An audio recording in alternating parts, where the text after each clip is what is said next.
YTN 라디오가 보내드리는 신윤의 뉴스 정면 승부 4부 순서 시작합니다. 제가 항상 말씀을 드리지만 지역번호 02로 걸려오는 전화 17일까지는 좀 제발 받아주십사 부탁드리겠습니다. 17일까지가 바로 청취율 조사 기간이기 때문에 그런데요. 여러분들이 전화 받으셔서 어제 어떤 라디오 들으셨습니까? 했을 때 간단하게 신윤의 뉴스 정면 승부 들었습니다라고 답변해 주시면 됩니다. 여러분의 간단한 답변이 저희한테는 상당한 큰 힘으로 다가온다는 그런 말씀을 꼭 드리고 싶고요. 자, 그리고 샵 0945로 여러분이 문자 보내주시면 청취율 조사가 끝나는 17일 이후에 저희가 커피 쿠폰을 보내드립니다. 그러니까 여러분들의 또 많은 참여 부탁드리겠습니다. 자, 신윤의 뉴스 정면 승부 4부 화요일의 4부는 천막히로 꾸며지죠. 오늘도 나와주신 두 분 소개해드리겠습니다. 먼저 조청래 전 여의도연구원 부원장이십니다. 어서 오십시오. 네, 안녕하세요. 조청래입니다. 예, 그리고 더불어민주당 조기현 법률위 부위원장이십니다. 안녕하십니까? 네, 안녕하세요. 예. 앞에도 계속 이 얘기했는데 또 이 얘기 여쭤봐야죠. 이 서울 양평고속 이게 고속도로 생기기 전에 이렇게 주목받는 도로도 아마 없을 거예요. 예. 예. 아마 단군 이래 최대의 고속도로가 될 것 같다는 생각이 드는데, 자, 이거 지금 어떻게 보십니까? 조청래 부원장님부터. 이게 계속 새로운 뉴스들이 쏟아져 나오고 있고요. 예.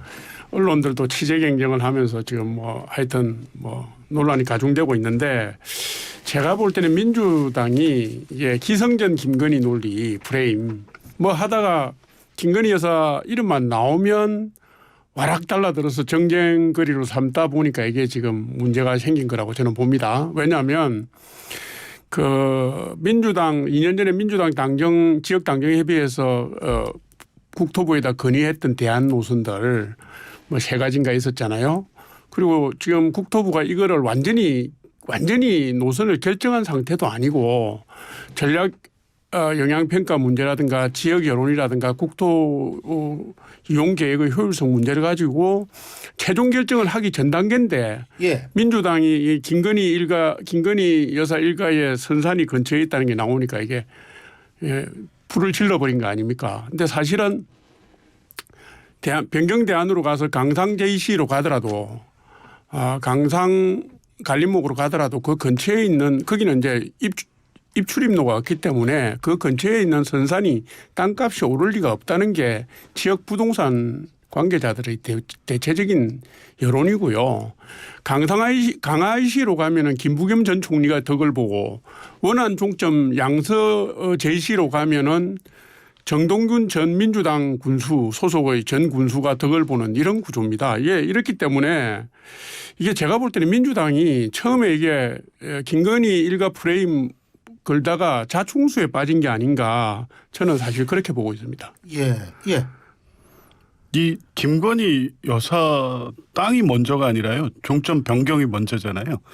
왜 15년간 특별한 어떤 그 변경의 어떤 논의 없이, 그리고 양평군 국토교통부가 일관되게 추진해 왔고 실제 예비 타당성 조사까지 거쳐서 확정된 종점안이 정부가 바뀌고 양평 군수가 바뀌자마자 갑자기 변경이 이루어졌고, 그 이루어지게 되는 경과나 경위조차도 양평 군민도 모르고 잘 몰랐다는 거 아닙니까? 왜 그렇게 바뀌었는지 알고 상황을 하다 보니 바뀐 종점 부분에 김건희 여사 일가의 땅이 있었다. 그 의혹을 묻고 있었던 거잖아요. 그러면 7월 6일 날 원희룡 교통부 장관이 나와서 당정 협의를 하던 국토부 실무 협의를 하든 간에 종점이 바뀐 이유를 7월 10일 날 국토부가 설명한 내용처럼 그렇게 설명을 하고, 이런 근거가 있으니 종점 변경에 대해서 문제 제기는 타당하지 않다, 이렇게 설명했으면 그 내용의 타당성을 가지고 또 비판할 수 있었겠죠. 그런데 7월 6일 날 나오자마자 지금까지 제기됐던 의혹을 구체적으로 왜 바뀌었는지에 대한 설명은 하나도 없이 정치 공세다, 장관직 걸겠다, 날파리 이런 표현하면서 사업을 백지화시킵니다. 문제가 거기서부터 시작된 거죠. 종점 변경 왜 했는지 설명하고 그거에 대한 근거 제시했으면 그 타당성 문제를 가지고 해볼 수 있는 거죠. 물론 그것도 현재까지도 국토부 TF를 만들어서 지금 내놓는 종점 변경의 이유도 선뜻 납득이 안 되는 상황이긴 합니다만, 사안을 이렇게 몰고 간 것은 결국에 원희룡 교통부 장관이다. 저 그렇게 봅니다. 예. 아니 예타가 예타를 통과하고 난 이후에 고속도로 그 예비 타당성을 통과한 안이 바뀐 경우가 많습니다. 국토부 관계자들이 얘기한 거에 의하면 2010년 이후에 통과된 고속도로 건설 예타 통과한 8개 중에서 4개가 바뀌었고요. 그 4개 다 시종점이 바뀌었고 그다음 예산도 더 증가하는 방향으로 바뀌었습니다. 그러니까 예비 타당성 조사를 통과했다고 해서 그 원한 대로 가는 건 아니거든요. 지역 실정이라든가 그 지역민의 여론이라든가 전문가들의 이후에 더 효율적인 의견이 나오기도 하는 겁니다. 그리고 예비 타당성을 통과한 것도 문재인 대통령 때고요. 2년 전에 민주당 지역 당정협의회에서 대안 노선을 국토부에 건의한 것도 민주당 문재인 대통령 정부 때고요. 그다음에 민간 용역업체에다가 맡겨가지고 이 부분에 대한 타당성을 검토해 달라고 해서 결론이 나온 것도 문재인 정부 때입니다.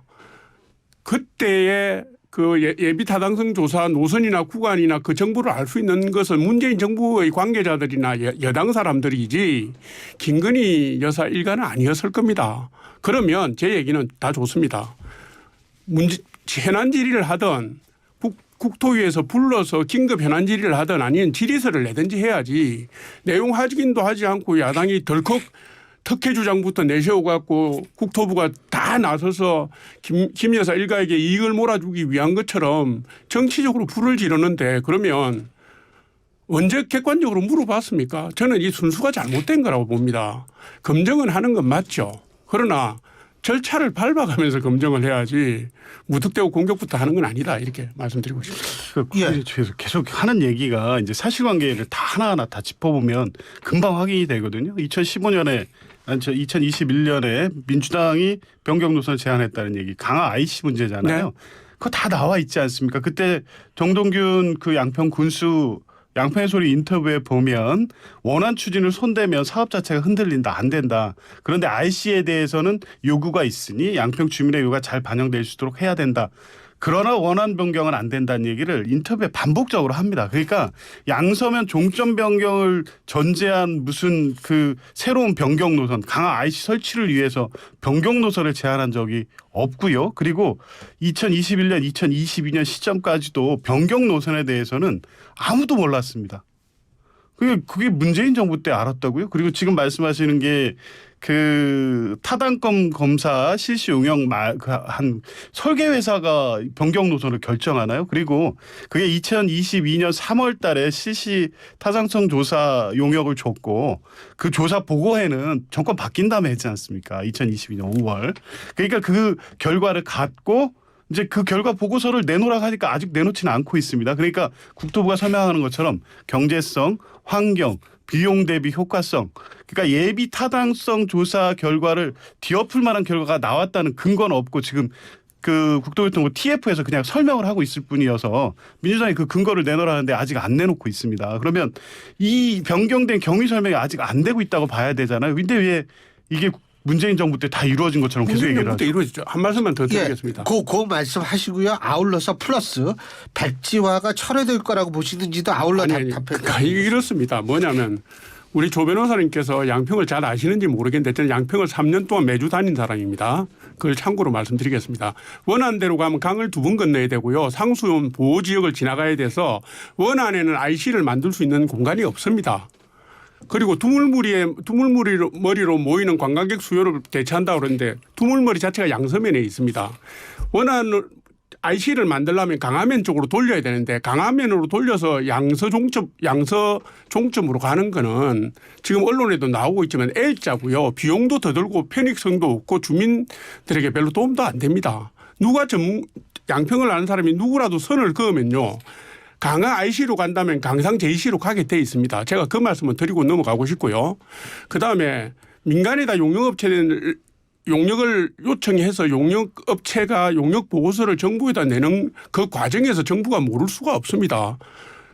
발주를 한 게 전 정부인데 왜 이거를 뒤에다 넘깁니까? 제가 그 말씀 드리고 지금 이게 정치적으로 논란이 시작됐기 때문에 정치적 논란이 가라앉거나 상황이 변하기 전에는 이걸 다시 추진을 하면 또 걸고 들어올 거 아닙니까? 또 무슨 대통령 일가가 어떻고 뭐 김건희 여사 일가가 어떻고 해서 논란만 만들어지고 국론 분열만 이루어지고 국민들만 시끄러워지니까 제가 볼 때는 이 정치적 논란이 가라앉을 때까지 기다리든지 해서 상황이 좀 바뀌면 예. 그때 지역 실정이나 국민들의 여론이나 뭐 국토 이용 계획에 관련된 효과 뭐 이런 걸 봐서 다시 논의할 수 있다고 봅니다. 예. 그 2022년 7월에 국토부에서 양평군에 그 타당성 조사에 대한 의견 회시 요청하고요. 그 일주일 있다가 양평군에서 회시한 게 일안 2안 3안으로 이렇게 들어왔다는 거 아닙니까? 그 일안에 강하이 씨 아니 뭐 살짝 일자형 도는 식으로 표기는 돼 있습니다만 양서면 종점 변경된 게 아니고요. 2안이 강상면 종점 안으로 들어와 있긴 한데 거기에 대해서 양평군은 그 비용이라든가 사업비 증액 문제가 있어서 타당하지 않다는 의견을 한 줄 정도 보태서 보냈습니다. 그러니까 2020년 7월까지도 바뀐 국민의힘 군수로 바뀐 양평군에서도 종점 변경안에 대해서는 그 추진하는 입장이 아니었다는 부분이 확인이 되고요. 이 백지화 철회해야죠. 이게 그 원희룡 장관님이요. 이 국토교통부 장관 자리 본인이 개인적으로 취득한 권력 아니잖아요. 대통령에 의해서 위임받은 권한을 행사하는 거고 그러면 절차에서 추진된 국책 사업을 절차에 따라 마무리하거나 해야 될 책임이 있지 자기 직을 거기에 걸어서 한 해 만에를 결정할 수 있는 권한 갖고 있는 분 아닙니다. 굉장히 독선적이고 오만하고 이게 이 문제 지금 양평 군민의 어떤 직접적 이해관계가 걸려 있으니까 강상면하고 지금 양서면이 갈등이 시작됐고요. 국민들도 이게 진영으로 지금 쫙 갈라놨습니다. 이 시작을 원희룡 장관 하신 거잖아요. 이거 백지화를 빨리 철회하고 절차에 따라 정상적으로 하고 17일 날 돌아오시면 국회에서 현안 질의 받으신다고 하셨잖아요. 그 자리에서 지금 국토부 TFP를 통해 가지고 근거 제시도 없이 이렇게 바뀐 것이 타당하다는 주장 그 국토부 공무원들 통해서 하시지 말고 본인이 직접 직을 걸 정도로 그렇게 자신이 있었으면 국회에서 설득을 해보시는 게 맞죠. 민주당이 먼저 입장을 바꾸셔야 됩니다. 김부겸 총리가 그 땅을 산 게요. 그 예비 타당성 발표나기 바로 직전이었고요. 정동균 전 민주당 소속 군수가 필지를 더 추가로 한 것도 예타 바로 직전이었고요. 자기들이 가지고 있는 게 있으면 먼저 성찰을 하고 가야지 자꾸 정치적으로 굴고 가면서 뭐 책임을 자꾸 무슨 국토부에만 넘기는데 그건 아니고요. 2018년도에 양평군의 2030 기본계획에도 지금 대한노선하고 똑같은 게 들어 있습니다. 그러니까 이거는 뭐 사실관계를 갖고 논쟁을 하는 거니까 내가 조 변호사님에 대해서 뭐 같이 전혀 상반된 팩트를 내놓을 수 있다고는 봐요. 그러나 이 정쟁을 먼저 시작한 거는 이걸 정치적인 논란으로 끌고 들어간 건 민주당 아닙니까? 그러니까 그 부분에 대해서는 민주당이 성찰적 자세를 가져야 된다. 한 가지만 이 부분 계속 이제 말씀하시니까 김부겸 총리 거기 전원주택 그 100여 평입니다. 190평. 예. 그게 뭐 건평을 한 60몇 평인데요. 네. 그거하고 이게 관련이 있다고요? 그리고 강화시 논의는 2019년 예타 이후에 이제 양평군에서 건의가 들어가는데 그것도 정동균 군수 땅 소유 문제요. 자꾸 뭐 저는 이 사실관계에 대해 해명이 너무 심플하기 때문에 이 얘기를 들으면 이걸 가지고 민주당의 특혜 의혹으로 생각할 분은 아무도 없을 거라고 생각은 하는데요. 이런 식으로 이 논란, 이 문제의 본질을 2021년 4월경이면 이렇게 피해가면 이게 이제 이러면 대화가 날짜를 할 수가 없는 따져보세요. 겁니다. 그건 아닙니다. 지금 뭐 그거하고 거리가 멀어가지고 전혀 상관없다는 듯이 말씀하시는데 김부겸 총리가 지명된 날짜하고요. 그 날짜하고 정동균 전 군수가 그 양서 제시 부근의 필지를 더 구입한 거하고요. 날짜 분석을 다 해보세요. 그게 다 4월에서 일어났습니다. 여기까지요. 예. 근데 어쨌든 그쪽에 땅 가지고 계신 분들이 그러니까요. 아주 심심치 않게 있어요. 두 분은 그쪽에 땅 없으시죠? 예, 예. 저도 없습니다. 있어봤으면 좋겠습니다. 예, 예. 저도 없습니다. 아, 근데 주민투표에 대해서 어떻게 보세요? 주민투표법상 해당 사항이 안 됩니다. 국가사무나 지역자치단체의 사무로 분류된 권한으로 분류된 정책 결정에 대해서는 주민투표의 대상이 아니기 때문에 그리고 이게 자칫 주민투표로 잘못 가면요. 국민들의 여론이 완전히 제가 볼 때는 이게 갈라지는. 분열될 거라고 그런 부작용이 있을 수 있다고 그래 봅니다. 그러니까요. 이게 주민투표 이런 방식 자꾸 책임 떠넘기는 방식밖에 안 되고 결국에 지역 내 주민 갈등을 더 초래할 것 같아서 그 적정한 방식이 아닌 것 같고요. 예. 원점에서 다시 돌려서 원희룡 장관께서 오셔서 좀 결자해제 하셔야 될 것 같습니다. 예. 저 방금 들은 5시 38분 현재 지하철 4호선에 운행이 호우 때문에요. 지장이 발생했다는 그러한 그 소식이 들어와 있습니다. 4호선입니다. 지하철 4호선입니다. 서울 지하철 4호선. 예. 그런데 그래서 그러면은 이게 어쨌든 연말 정도에는 뭐 이게 좀 결정이 나야 되는 거 아니에요?